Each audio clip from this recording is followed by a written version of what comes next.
This is an introductory video of the Telesis pin stamper TMP4500E electric handheld model, and we have it paired with a TMC470 controller. These come complete with just a power cord that you got to plug into the wall, and then it comes with, well, it's about a 10-12 foot communications cable between the controller and the pin stamper itself. We're going to want to turn it on. There's only one switch between the two devices, and that's in the back of the controller. You just flip that on. It's going to load. It's going to give you a software revision. Make sure this number here matches the printer you have.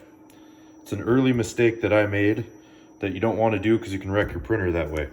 We're powered up. We want to go in and we want to make a new design. To do so, we got to go to File, but we're not going to be able to make a new one until we verify ourselves as an upper level. So I like to go into Setup, adjust our level. I'm just going to give us supervisor powers. We got to enter a password. I don't have one, so I just leave it blank. Hit accept. Now that we've done that, we'll go back to File. Now we can create a new. So go F2 new. We're going to want to go in our setup wizard. And right here, this is going to be our text field. This is where we're going to enter our part number, our VIN number, whatever it is we want to enter. We'll do a sample part number. Let's call it the SXE 6380, and we'll throw a hyphen 01 in there. Okay. And then if we look down, we have height. This is going to be actual character height. Right now it's set at 1/8 of an inch. So 0.125 is 1/8 of an inch. And if we go down, we got an X and Y axis. What this is this is the coordinates in relation to the handheld unit in our case. So if we turn the unit around backwards here, this print field at the bottom of the unit here, this is 4 inches wide, 1 inch tall, and this XY axis is 0, 0 is the bottom left here, and 1 and 4 is up here. So if we want to start in the upper left, which I like to do, because it's habit of the way we write, we're going to want to do a 0x and a 1y. So if we go over here, there's a little arrow pad here to move through this menu. We can move over. We're going to do a 0x. Let's push 0, and then we'll scroll down here, see if I can get a better view. And we're going to leave the y as a 1 actually.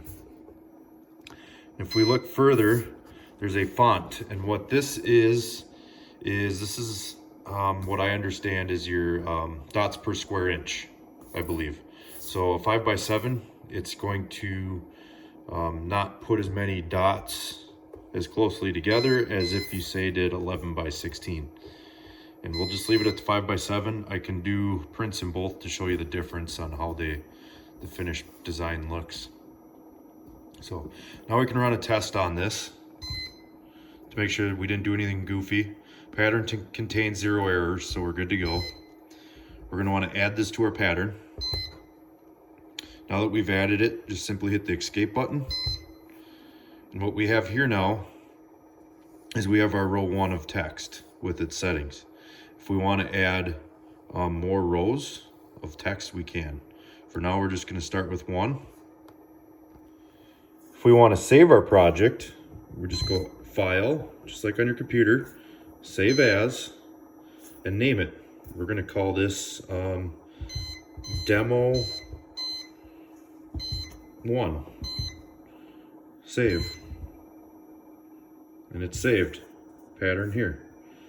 If we want to go back and open that at some time, we'd go File, Open, and we'd push F1 to open it.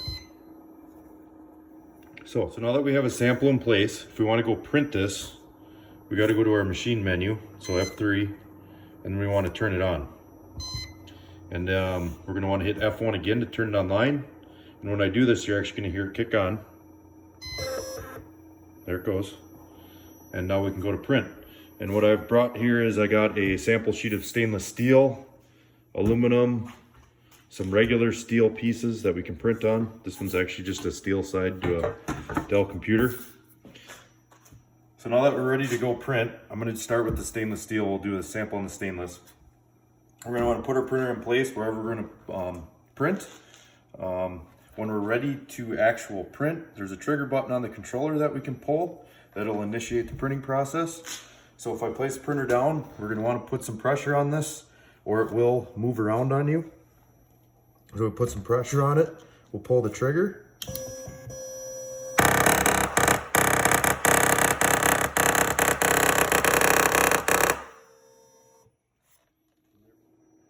And there we go, we have our sample print. We can do we'll do a sample print on the aluminum and on the steel as well. So if we want to pick a place on the aluminum here, I'm going to go right here. Again, apply pressure, pull your trigger.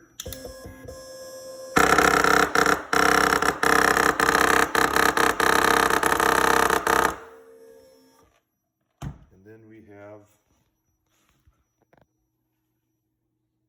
our text on the aluminum. We can do this one more time on the stainless, on the regular steel here. We'll go top left corner. Ready, go.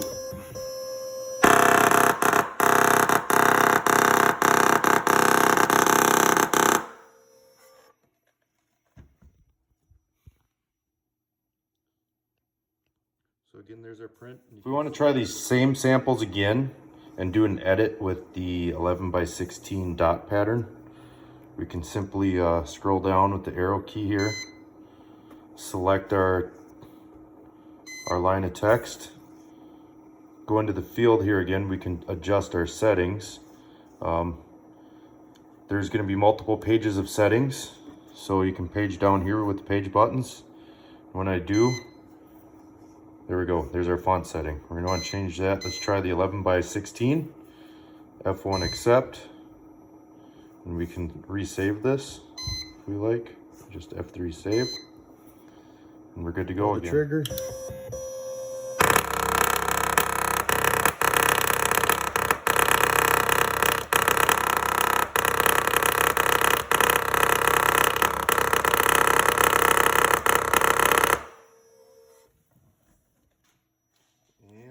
You can see here,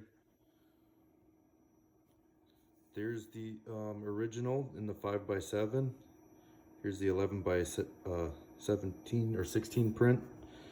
You can tell it's just got more dots per square inch in there.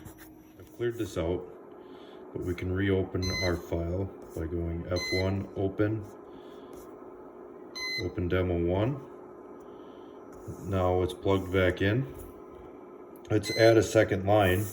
Shortcut I like to do is just go F2, just like your computer. We're gonna F4, we're gonna copy. We're gonna scroll down a line, F2, and we're gonna F5 paste. Now we can edit this. Instead of having a part number in here,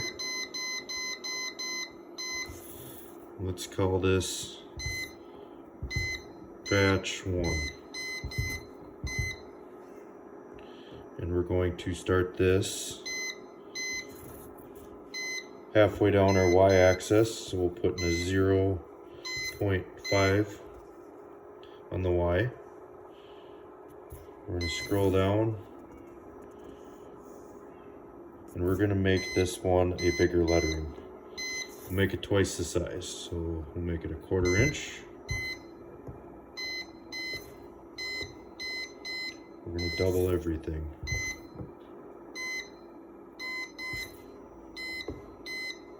Change our pitch to a 1/4 inch. We're going to hit accept. Now we have 2 lines. We can resave this if we like, or save it as something new. Save as demo, call it demo 2 line. Save. All right, let's try printing it.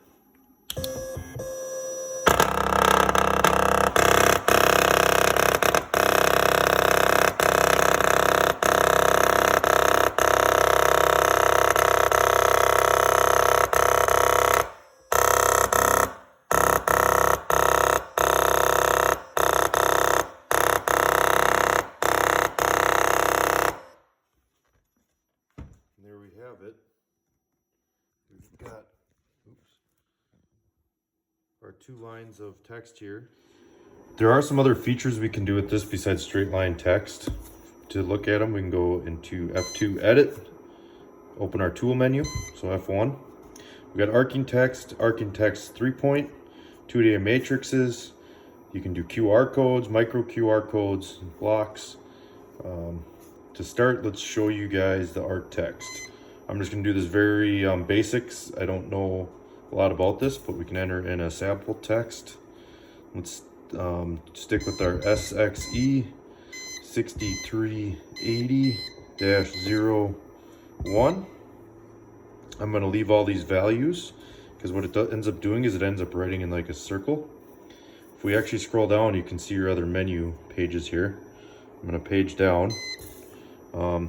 Here's where you pick your font, your height, width, pitch of your characters, which I'm not going to mess with. You can scroll down to user, add a title, user text to it. I'm going to keep on going, and here's where you'd set your radius and your start position. I'm going to leave it all alone. We can hit accept, escape out of there, and there we go. We have an arc text. Let's give it a try and see what happens. So here we go. Here's our arc text.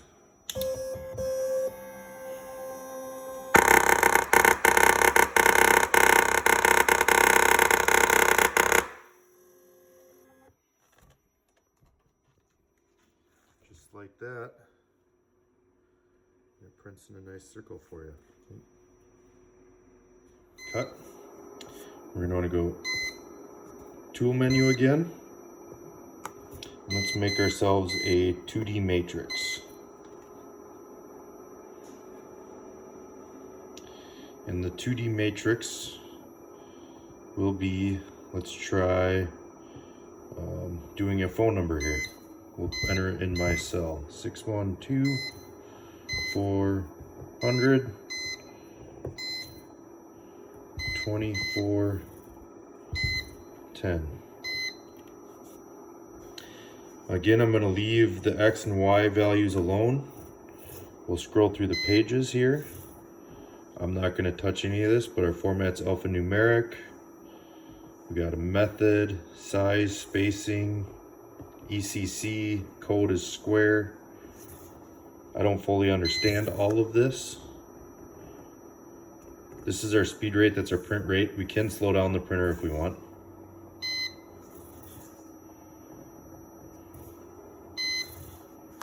Accept. Now we have our 2D matrix. Let's give it a try. There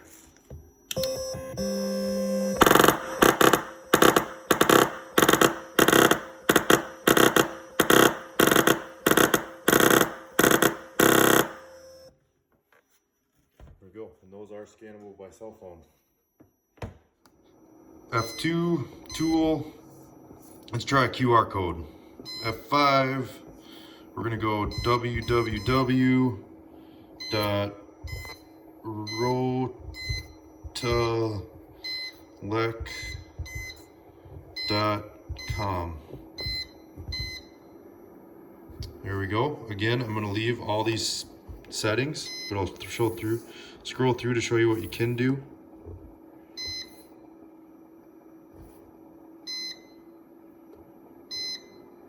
And I'm going to leave them basic. F1 accept, escape. There we go, we're ready to print a QR code.